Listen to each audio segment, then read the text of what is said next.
Alright, hey everyone. Today I'm going to show you how to register for classes and have some tips and tricks for doing so to make registration a whole lot easier for all your future years here at CSU.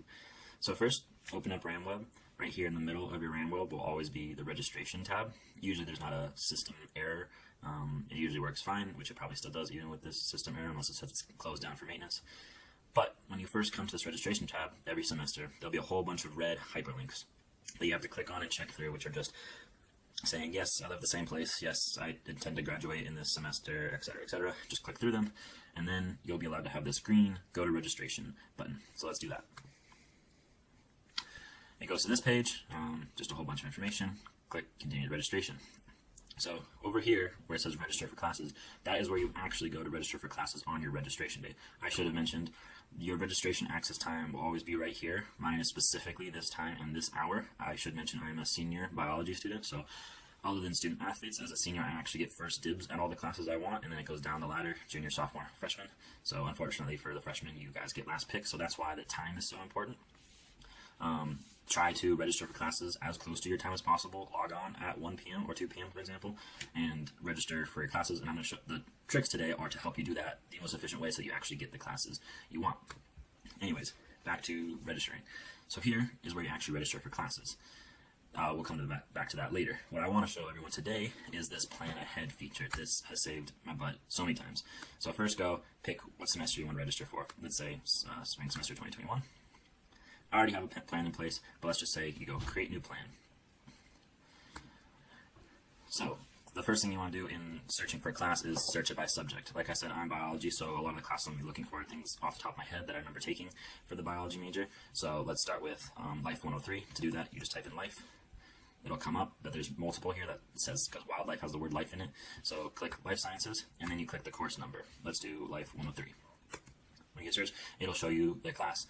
If you get the numbers wrong or the letters wrong, it won't show anything here. But so this is Life 103, Biology of Organisms, Animals, and Plants. You click View Sections, and then it will show you all the available sections. The top ones are always going to be the actual class. So 001, 002, 003, all the way to 005, and you get to 220. Stuff like that gets a little bit confusing. And then there's labs. So what I want to show you how to do is how to add a lab. So say you want to take class at 10 to 10:50 rather than 11 to 11:50 because you don't want to be that close to lunch. Because right here it says linked, that means it's linked to either a lab or recitation or some other sort of class time, but it's usually labs or recitations. In this case, it's a lab. The easiest way, you could add it individually and just say add, and it pops up here on the bottom right, but we don't actually want to do that. You want to say view linked, and note that all these little tabs are adjustable.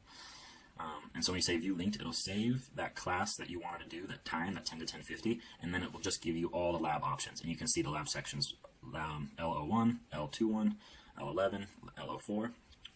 So just know if you are honors and stuff like that, sometimes these things change and you have to take certain sections, but you should have certain advisors that help you do that. But normally, you just go through and pick, oh, I'm going to take class, 10 to 10:50. I want to have like a nice lunch break or whatever. I have another class. And then you say, oh, this lab on Tuesday would work the best. And then over here on the right, it'll tell you how many seats are remaining and then how many waitlisted seats. We'll talk about waitlists in a second. But you first look how many seats are remaining. If it says 0 out of 12, that means you simply can't add it. But up here on the right, it says add all. If you like this lab time the best, you click add all. It'll open up this bottom right again. And see it's saying adding Life 103, Class 001, and Lab 11. Just ignore this bottom one. And so to save it, because it's currently CSS pending, once you say saved, let's do a plan name.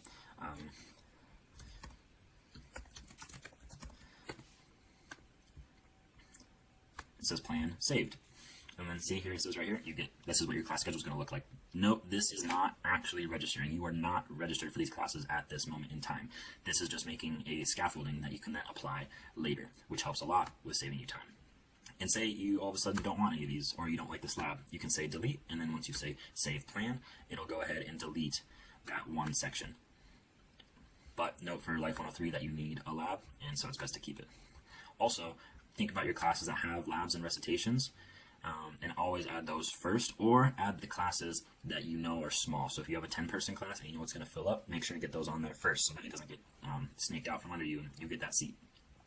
So if you just go back, hit search again, you can change your classes. Let's do a class with a recitation. So physics is PHY, or no, physics is just PH, physics, and then 121 or 122. General Physics 1 is the one almost everybody's going to be taking. Search for classes again. Awesome, here it is.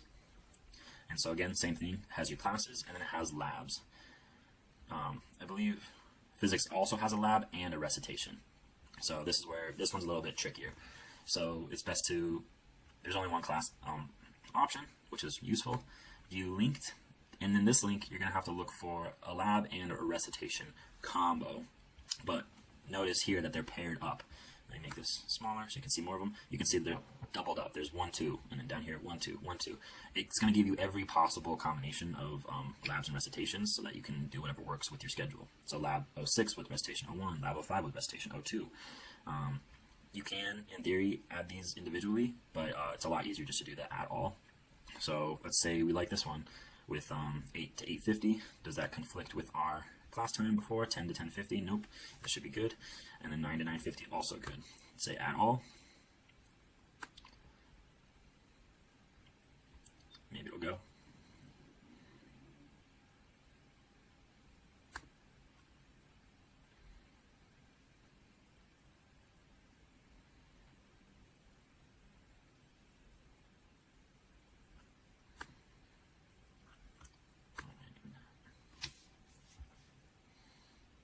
Okay, so I had to just refresh the page. Sometimes when it gets stuck in that little buffer loop, it's just having a hard time processing.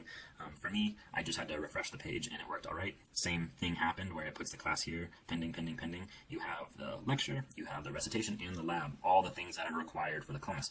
Notice that the lab and recitation actually have no credit hours associated with them. That does not mean you do not have to take them. The lecture is actually 5 credits. No lecture is 5 credits. That would be absurd of a lecture. What that lecture means is that these labs and recitations are included in it. It's actually a 3-credit lecture with a 1-credit lab and a 1-credit recitation. So same thing, save the plan. Alright, sorry about that everyone.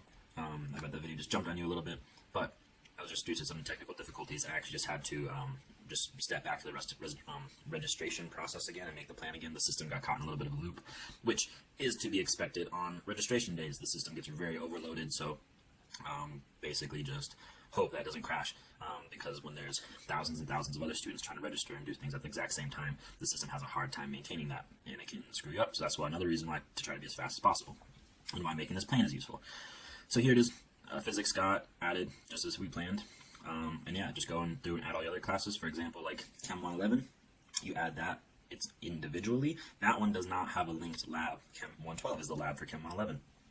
But another thing to notice is that down here at the bottom, total planned hours, currently it says 9. For anyone who does not know, to be a full-time quote-unquote student at CSU, you need to be taking at least 12 credits. The school charges tuition based off of a 15-credit basically assumption. So 15 credits is, in essence, what you're paying for. So when you take 12 credits, you're even though that might be very challenging, you're not taking the 15 credits that CSU is kind of assuming that you're taking. But if you take 18 credits, which as far as I know is the maximum amount of credits you can take. I have heard of and met people who've taken more than that, but I do not recommend that by any means whatsoever. 18 credits is a lot. But 18 credits is the maximum you can take, and in that way, you actually get, in a way, a little bit more of your money's worth because you're taking more credits and paying the same amount of money. However, 15 is average. I think, personally, I've only ever taken a mixture of 15 and 16 credit semesters all the way through now, and it's worked out great.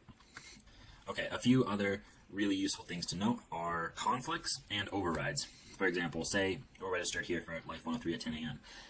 Say that you wanted to register for, I don't know, physics, chem, something else, any other class that you really want to take or have to take, and it aligns only with classes, the same class time you're already taking. That's considered a conflict, and the system will tell you that. If you try to register, it'll say, like, warning, warning, conflict. Not going to work. It won't let you do that because, in essence, how can you be in 2 places at one time? Now, with these past couple semesters where a lot of classes are online or remote, that's still a problem for the system because you still have to be on Zoom, Microsoft Teams at certain times. Me, this past semester, I had 2 classes that went very much online and mostly asynchronous, meaning we didn't meet up. And I was able to override classes on each other so that they actually are on the same time on the schedule, on this little calendar, but I never have any time conflicts because I don't actually have to be anywhere when there is a, quote-unquote time conflict. So keep that in mind, especially this upcoming semester of 2021 spring. Hopefully things are back to normal if you're watching this video after that. But know that some of those things are possible, and like I mentioned, the word override, if you have a conflict, or for example, I took a journalism class this past semester. I am not in the journalism major, therefore I do not have the prerequisites to take a 400 level journalism class. But I have some credentials. I've written things, published things, so I wrote an email to the professor, explained my situation, said I'd really like to take their class, and professors have the ability to give what's an override, meaning that the system will not let you do what you want to do because it's just the computer system, but the teacher can put your information in the system and tell it, hey, let this person go by, they're good. Basically like a bouncer at a club, which is probably the coolest metaphor for a professor ever. Okay, other than overrides, conflicts, and there's one more thing to touch on, which is wait lists. In any of these classes, you can click on them. There's this whole set of information here, class details to tell you what's about. Course description, that's always a good one if you're looking at other classes to take for fun, or to expand your horizons and minors, stuff like that. But then there's this one down here, enrollment and wait list. That tells you how many people are allowed in a class, how many people are already in a class, so your likelihood to get in. And then wait list. Wait lists are usually 200 people. I have never seen in 4 years a wait list greater than 13 people. So it says waitlist actual. I've never seen that number be higher than 13. And I was actually the 13th person on that waitlist, and I got into the class. Many people do not put their names on waitlists. Put your name on the waitlist if you want to take the class. Just if you have a class and it's full, what you do is you add it up here, it comes down here, it won't give you this option, there's none in delete. When it's first in that pending stage, there's add or remove. But when it's full, it'll be waitlist or remove. And it says add waitlist, so you say add waitlist, save plan, it'll put it here in your calendar. They're not actually in the class. When the waitlist comes down, which means that the class is full, and then someone in the class decides, I don't want to take this anymore, leaves the class, that means one spot's open. Number one on the waitlist list gets an email, says, hey, you have 24 hours to register for this class. Sometimes they don't register, sometimes they do register and take up that spot. Basically what you do is you wait till maybe 13 people drop the class, or some of those other waitlist people decided they didn't actually want to take it, and you get the spot. I have gotten every single waitlist I have ever waitlisted for, and I think I've waitlisted 6 or 7 times. So do not be afraid to waitlist. People typically just don't do it. So if you do it, you're really likely to get the class. Alright, and so once you're done with your plan, you've had your, you have the amount of credit hours you want, you have your classes fixed up, everything's good. What you do is go back to RamWeb, or on your registration date, so do this all before time. And then you go to registration, same thing, go to registration. This time, you go to register for classes. Tells you spring semester. And then go to plans. I made ahead of time, hit add all. It'll add it all into the registering list, hit submit. And there you have it. That's how you add a plan to register for classes for your whole semester.